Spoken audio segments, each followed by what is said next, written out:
ಕಾಂಗ್ರೆಸ್ನಲ್ಲಿ ಮುಂದುವರೆದಿದೆಯಾ CM seat fight? CM ಸ್ಥಾನದ ಬಗ್ಗೆ ನಾಯಕರಿಂದ ವಿಭಿನ್ನ ಹೇಳಿಕೆಗಳು ಹೊರಗಡೆ ಬರ್ತಾ ಇದೆ.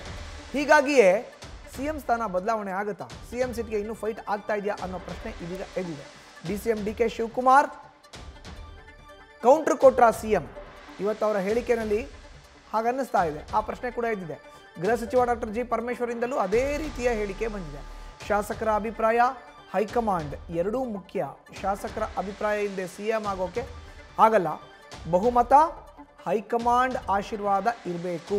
ಬಾಗಲಕೋಟೆಯಲ್ಲಿ ಸಿಎಂ ಸಿದ್ದರಾಮಯ್ಯ ಈ ಹೇಳಿಕೆಯನ್ನು ಕೊಟ್ಟಿದ್ದಾರೆ. ಶಾಸಕರ ಅಭಿಪ್ರಾಯ ಪಡೆದು ಸಿಎಂ ಆಯ್ಕೆ ಮಾಡ್ತಾರೆ.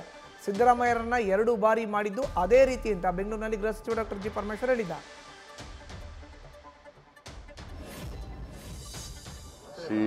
High command is N high command.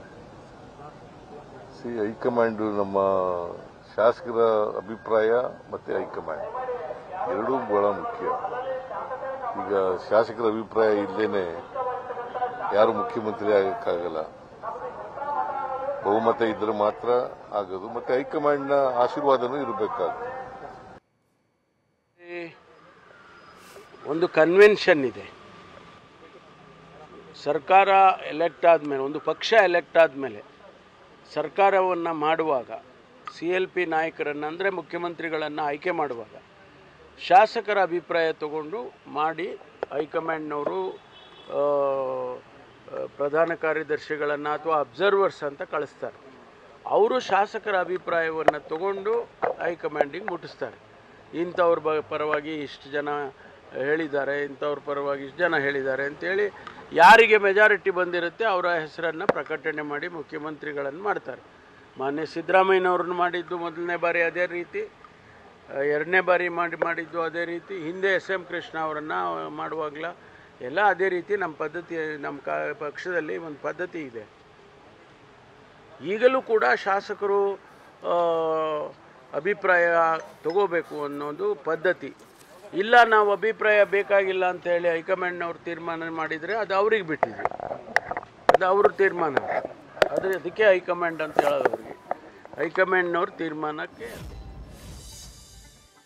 ಇದು ರಾಜ್ಯದ ಮುಖ್ಯಮಂತ್ರಿ ಬಾಗಲಕೋಟೆಯಲ್ಲಿ ಇವತ್ತು ಕೊಟ್ಟಿರುವಂಥ ಸ್ಟೇಟ್ಮೆಂಟ್ ನೋಡಿ. ಶಾಸಕರ ಸಂಖ್ಯೆ ಇರಬೇಕು, ಶಾಸಕರ ಬೆಂಬಲ ಇರಬೇಕು, ಹೈಕಮಾಂಡ್ ಆಶೀರ್ವಾದ ಇರಬೇಕು, ಅವಾಗ ಮಾತ್ರ CM ಆಗಕ್ಕೆ ಸಾಧ್ಯ ಅಂತ ಖುದ್ದು ರಾಜ್ಯದ ಮುಖ್ಯಮಂತ್ರಿ ಸಿದ್ದರಾಮಯ್ಯ ಹೇಳಿದರೆ, ಇತ್ತ ಗೃಹ ಸಚಿವ ಡಾಕ್ಟರ್ ಜಿ ಪರಮೇಶ್ವರ್ ಅವರು ಕೂಡ ಅದೇ ರೀತಿಯ ಹೇಳಿಕೆಯನ್ನು ಕೊಟ್ಟಿದ್ದಾರೆ. 2 ಬಾರಿ ಇವಾಗ ಮುಖ್ಯಮಂತ್ರಿಗಳಾಗಿದ್ದಾರಲ್ಲ ಸಿದ್ದರಾಮಯ್ಯನವರು, ಇದೇ ಮಾನದಂಡದ ಆಧಾರದ ಅಡಿಯಲ್ಲೇ ಅವ್ರನ್ನ ಆಯ್ಕೆ ಮಾಡಿರೋದು ಅಂತ. ಅಂದರೆ ಈ ಮೂಲಕ ಪ್ರಶ್ನೆ ಹುಟ್ಟೋದೇನು, ಎಲ್ಲೋ ಒಂದು ಕಡೆ ಈಗಲೂ ಕೂಡ ಕಾಂಗ್ರೆಸ್ನಲ್ಲಿ ಅರ್ಥಾತ್ ಸರ್ಕಾರದಲ್ಲಿ ಮುಖ್ಯಮಂತ್ರಿಗಳ ಬದಲಾವಣೆ ಆಗುತ್ತೆ ಅನ್ನೋ ಪ್ರಶ್ನೆ ಇದ್ದಾಗ ಮಾತ್ರ ಮುಖ್ಯಮಂತ್ರಿಗಳ ಆಯ್ಕೆ ಯಾವ ರೀತಿ ಆಗುತ್ತೆ, ಆಯ್ಕೆ ಪ್ರಕ್ರಿಯೆ ಯಾವ ರೀತಿ ಇದೆ ಅನ್ನೋ ಒಂದು ವಿಷಯ ಚರ್ಚೆಗೆ ಬರೋದು, ಮುನ್ನೆಲೆಗೆ ಬರೋದು. ಸೊ ಇವಾಗ ಮತ್ತೆ ರಾಜ್ಯದಲ್ಲಿ ಮುಖ್ಯಮಂತ್ರಿ ಬದಲಾವಣೆ ಅನ್ನೋದೇನಾದ್ರು ಮುನ್ನೆಲೆಗೆ ಬಂದಿದೆಯಾ ಅನ್ನೋ ಪ್ರಶ್ನೆ ಎದ್ದೇಳಕ್ಕೆ ಸಹಜವಾಗಿಯೇ ಈಗ ಈ ಇಬ್ಬರು ನಾಯಕರು ಅರ್ಥಾತ್ ರಾಜ್ಯದ ಮುಖ್ಯಮಂತ್ರಿ ಸಿದ್ದರಾಮಯ್ಯ ಮತ್ತು ಗೃಹ ಸಚಿವ ಡಾಕ್ಟರ್ ಜಿ ಪರಮೇಶ್ವರ್ ಕೊಟ್ಟಿದ್ದಾರಲ್ಲ ಹೇಳಿಕೆ, ಇದೇ ಪ್ರಮುಖವಾದಂಥ ಕಾರಣ.